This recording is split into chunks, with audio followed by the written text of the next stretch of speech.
There's no shortage of magic in the Wizarding world, but the moments we remember most are the ones that broke us. From quiet heartbreaks to life-altering losses, here are the saddest scenes from every Harry Potter movie and why it still hurts. Harry sits alone in front of the mirror watching reflections of the parents he never knew. It's the first time he sees them, not in a photo, not in a story, but standing beside him, smiling.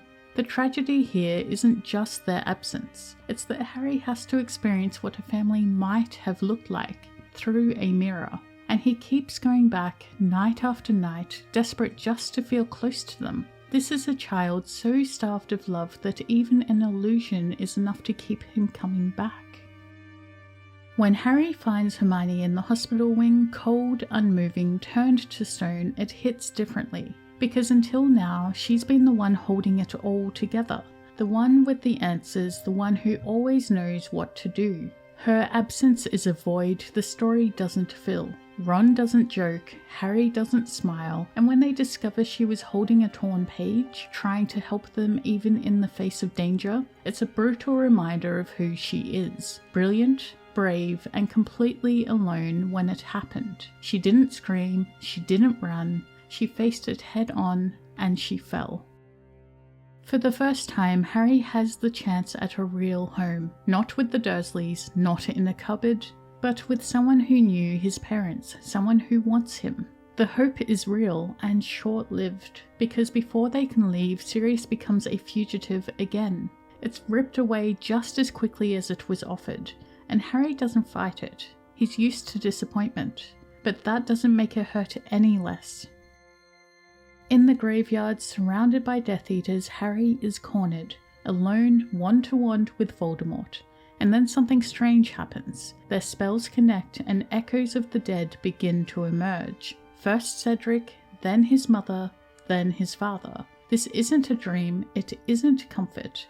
It's trauma and clarity colliding at once. Cedric's voice is the first to ask for help, to take his body back. Lily tells Harry to hold on. James gives him a plan, but this is what makes it so painful.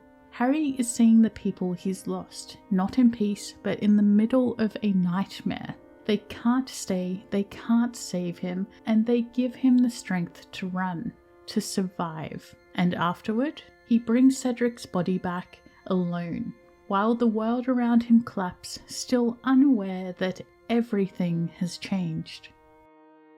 This is where the emotional weight starts to feel overwhelming. Harry loses the closest thing he has to a father, and it's not a noble death, it's not meaningful. Sirius is just gone. He falls through the veil mid-battle, no last words, no goodbye, and Harry screams in horror.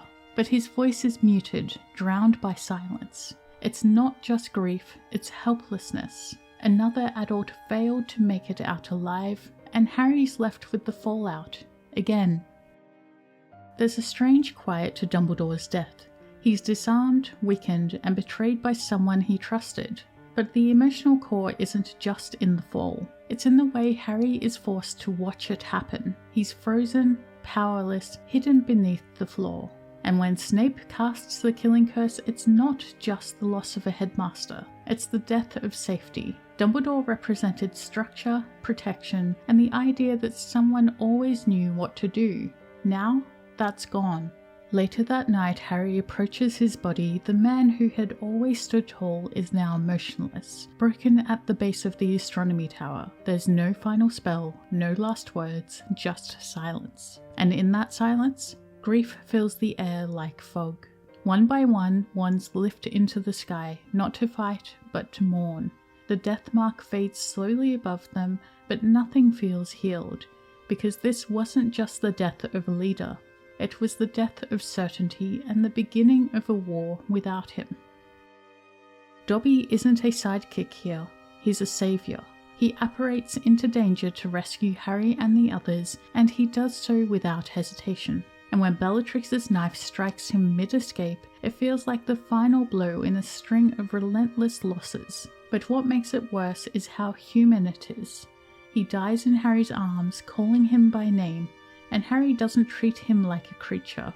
He cradles him, buries him by hand and carves the words, "Here lies Dobby, a free elf." There's no magic, just grief. Harry treated Dobby with humanity, perhaps one of the only ones who did, and that's what makes it so heartbreaking. After Snape's memories reveal the truth, everything changes. Harry knows what he must do, and Hermione, just by looking at him, understands. She doesn't argue, she doesn't try to stop him, but her voice breaks. She knows this might be the last time she sees him. She's always been the logical one, the planner, the problem solver, but this is something she can't fix. Ron steps back, but Hermione steps forward and hugs him like she's letting go. Just a quiet goodbye between people who have been through everything together. What makes it so heartbreaking isn't that Harry goes to die, it's that they all know and they let him go anyway. These weren't just sad moments, they were turning points, where childhood ended and the real world crept in. Which one hit you the hardest?